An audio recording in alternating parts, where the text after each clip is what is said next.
У поле зроку супрацоўнікаў райаддзела міліцыі трапіў рабочы аднаго з прадпрыемстваў, жыхар вёскі Заблаці Брэскага района 1962 года нараджэння. При обыске сотрудники милиции совместно с ОМОНом УВД обнаружили более 2 килограммов высушенной марихуаны.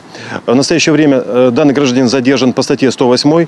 В отношении его возбуждено уголовное дело по части 3 статьи 328. Хочется особо отметить, что это самое крупное задержание с начала года сотрудниками Управления по наркоконтролю и противодействию торговле людьми.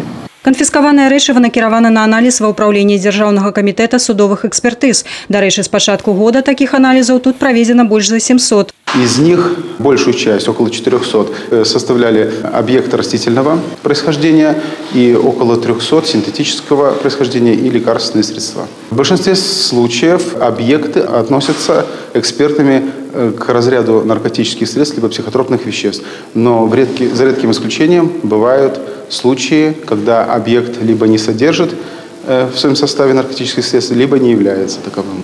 Именно в случае отнесения данного вещества к категории наркотических средств либо психотропных веществ будет вынесен соответствующий вердикт об уголовной ответственности подозреваемого.